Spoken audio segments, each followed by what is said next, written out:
Hi everyone, एक बार फिर से आप लोगों का स्पीच ट्रिक्स में स्वागत है।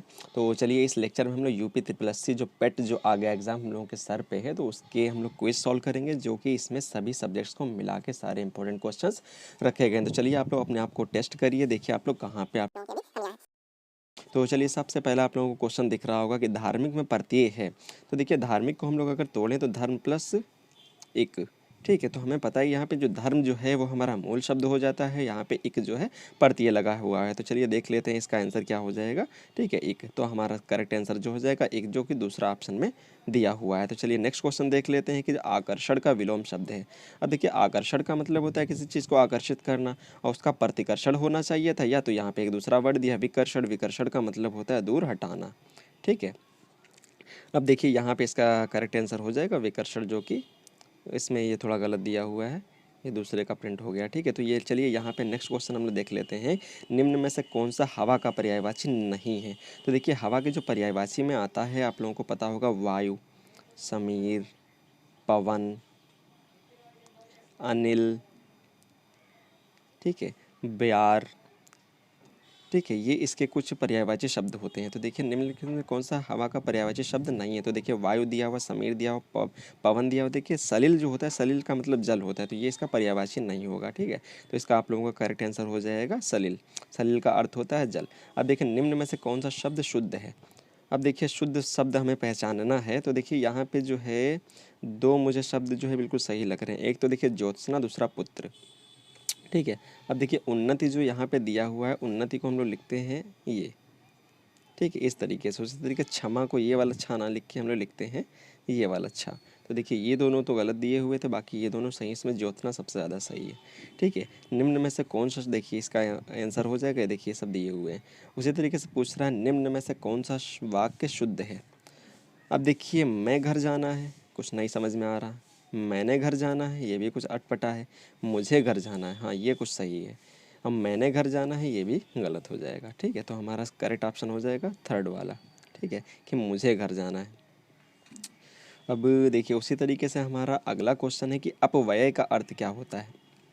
अब देखिए आप लोग वर्ड सुने होंगे अल्पव्यय, अल्पव्यय। अब देखिए सबसे इसमें जो मेन वर्ड है व्यय, व्यय का मतलब होता है खर्च, ठीक है। अल्पव्यय, अल्प का मतलब कम, तो जो कम खर्च करे उसे बोलते हैं अल्पव्यय। उसी तरीके से जो होता है अपव्यय, मतलब जो अधिक खर्च करे उसी को बोलते हैं क्या, अपव्यय। तो इसका करेक्ट ऑप्शन हो जाएगा थर्ड वाला। अगला देखिए जो है निम्न में से कौन सा शब्द विदेशी है। अब देखिए जो है उत्पत्ति के आधार पर इसे चार भाग में बांटा गया था, तत्सम, तद्भव, देशज, विदेशी शब्द, ठीक है। अब देखिए इसमें जो है देशी विदेशी शब्द में जो दो विदेशियों के संपर्क में आने से जो शब्द आए हैं उन्हें हम लोग बोलते हैं विदेशी शब्द। अब देखिए इसमें जो हमारा दिख रहा है कोसी कहाँ गया, मील, ठीक है, मयूर ये भी अपने यहाँ का है, वचन और मध्य ये सब कहाँ के देशी शब्द हैं, लेकिन मील जो है ये विदेशी शब्द है। तो कुछ विदेशी शब्द दिए हैं, आप लोग उसको देख के आप लोग इसको कंफर्म कर सकते हैं। अब देखिए कथा का बहुवचन है, ठीक है। अब देखिए कथा का जो हम लोग बहुवचन करेंगे तो इसमें एव जोड़ के, ठीक है, तो क्या हो जाएगा कथाएं, ठीक है। तो हमारा लास्ट वाला हो जाएगा इसका सही, तो कथाएं। अगला देखिए रास्ता देखना का अर्थ क्या होता है। तो रास्ता देखना मतलब किसी की प्रतीक्षा करना, किसी का इंतजार करना, तो यहाँ पे हो जाएगा प्रतीक्षा करना, ठीक है, रास्ता देखना। अब देखिए अगला क्वेश्चन क्या कर रहा है, निम्न में दंत वर्ण कौन सा है। तो दंत वर्ण क्या होते हैं, सबसे पहले हम लोग ये जान लेते हैं। तो हमें पता है कि जब भी बोलने पर अगर हमारे जीभ का भाग दांत के पीछे वाले भाग पे टच करे, तो जिनको बोलने पर, जिनका उच्चारण करने पर अगर हमारी जीभ जो है दांतों को टच कर रही है, वो भी दांतों के पिछले भाग को, उन्हीं को बोलते हैं हम लोग क्या, दंत वर्ण, ठीक है। दंत का मतलब होता है दांत से टच करने वाले वर्ण। अब देखिए इसमें कौन कौन आते हैं, ता है, था है, दा है, धा, ना। इन सब को आप लोग बोल के देख सकते हैं कि ये सब क्या होते हैं, जीभ के, ठीक है। जीभ इनको जो है दांत को के पिछले भाग को टच करती है। अब इसमें इसका कौन सा वर्ड है, तो हमें ये क्वेश्चन पूछा हुआ था। अब देखिए यहाँ से आप लोग देख सकते हैं कि जो है देखिए इनसे कौन सा दंत वर्ण है। तो देखिए सा को भी जो बोलेंगे इसमें सा छूटा है, ठीक है, वो भी हमारा क्या है, दंत वर्ण है। आप लोग बोल के चेक कर सकते हैं। देखिए पा, टा और हा, इनमें जो है जीभ जो है दांत को टच नहीं करती है, तो इसका आंसर हो जाएगा हमारा सा वाला। देखिए अगला क्वेश्चन क्या कह रहा है, लोधी वंश का संस्थापक कौन था। अब देखिए लोधी वंश का जो संस्थापक था, ठीक है, वो हमारा जो है बहलोल लोधी है। कहाँ गया, ये जो है बहलोल लोदी, ठीक है, बहलोल लोदी जो है लोदी वंश के संस्थापक हो जाएंगे। अगला देखिए क्वेश्चन नेक्स्ट हमारा कह रहा है हल्दी घाटी का युद्ध जो है किसके किसके मध्य में हुआ था। तो हल्दी घाटी का युद्ध जो हमें पता है अकबर और राणा प्रताप के मध्य में हुआ था। तो देखिए जिसमें जो है अकबर को विजय मिली थी। अब देखिए अगला कह रहा है निम्न में से किसे भारतीय पुनर्जागरण का जनक कहा जाता है। तो भारतीय पुनर्जागरण का जनक किसे माना जाता है। तो राजा राम मोहन राय जो थे सती प्रथा को खत्म करने वाले, इन्हीं को माना जाता है, ठीक है, भारतीय पुनर्जागरण का जनक। तो राजा राम मोहन राय इसके करेक्ट आंसर हो जाएगा। अगला देखिए मोतीलाल नेहरू चित्तरंजन दास किस पार्टी के संस्थापक थे। तो देखिए मोतीलाल नेहरू चित्तरंजन दास दोनों स्वराज पार्टी के संस्थापक थे, ठीक है, जो कि हम लोग जान सकते हैं कि इतिहास में 31 दिसंबर 1929 को स्वराज, ठीक है, की घोषणा की गई थी, जिसकी वजह से 26 जनवरी 1930 को स्वतंत्रता दिवस के रूप में मनाया गया था सबसे पहली बार, ठीक है। तो देखिए अगला क्वेश्चन हम लोग देख लेते हैं कि क्या कह रहा है कि नमक सत्याग्रह किस सन में प्रारंभ हुआ था। तो नमक सत्याग्रह आप लोगों को पता होना चाहिए कि 1930 में प्रारंभ हुआ था। तो जितने भी इतिहास के क्वेश्चंस इंपॉर्टेंट हैं मैंने अपने सीरीज़ में कवर करा रखे हैं, आप लोगों को जो है आप लोगों को इसमें लिंक मिल जाएगी, तो आप लोग उनको देख सकते हैं।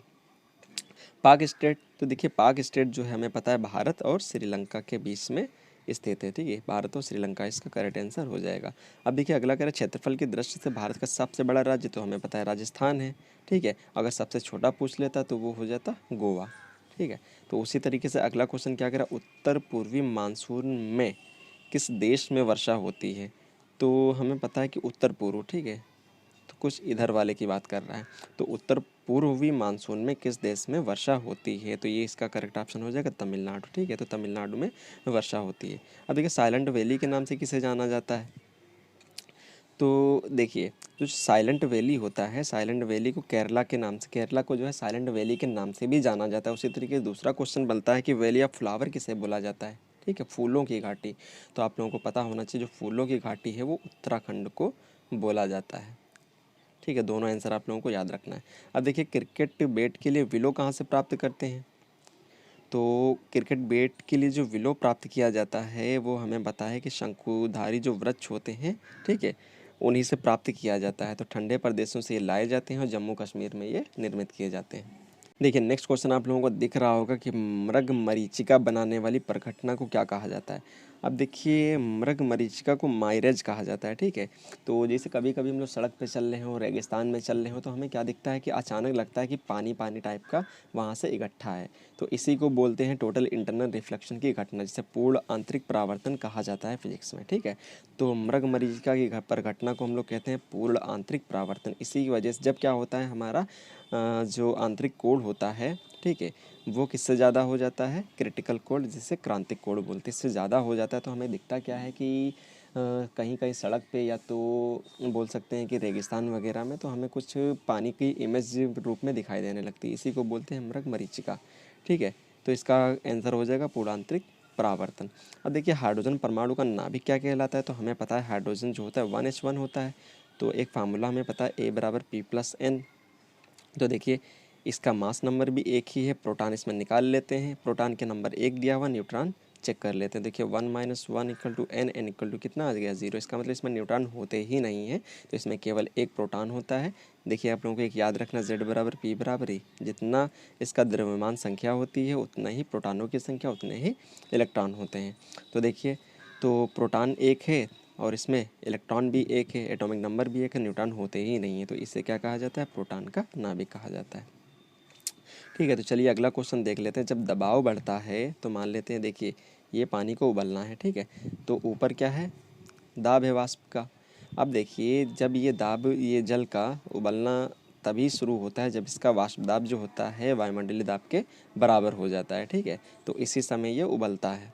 तो वो देखिए तो जब वाष्प दाब यहाँ पे ज़्यादा हो जाता है तो इसका मतलब ये दाब बढ़ गया ऊपर से। जब दाब बढ़ गया तो उसको उबालने के लिए उतना ज़्यादा ताप देना पड़ेगा। जब कोई भी द्रव उबलता है तो उसी को उसका क्या बोलते हैं, क्वथनांक बिंदु बोलते हैं। जिस बिंदु पे उबलता है उसे उसका क्वथनांक बिंदु बोलते हैं। जैसे कि जल कितने डिग्री सेल्सियस पे उबलता है, 100 डिग्री सेल्सियस पे, तो आइस फॉर्म में कब रहता है, 0 डिग्री सेल्सियस पे।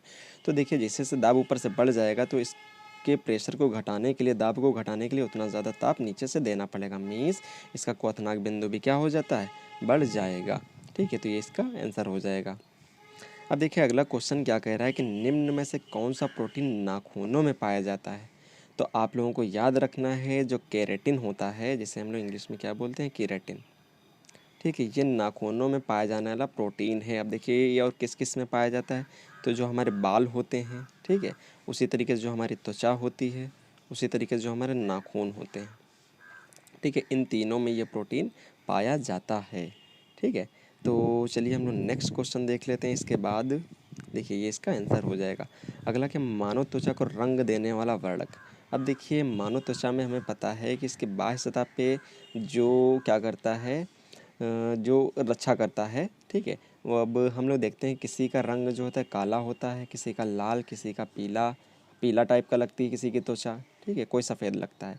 तो ये इसका कारण क्या है, तो देखिए जो हमारे पास मेलानिन होता है, ठीक है, ये लिखा हुआ है मेलानिन। अब देखिए मेलानिन जो होता है इसकी वजह से किसी का भी रंग काला, सफ़ेद, पीला या लाल टाइप से लगता है। तो ये इसका हमारे पास हो जाएगा करेक्ट आंसर।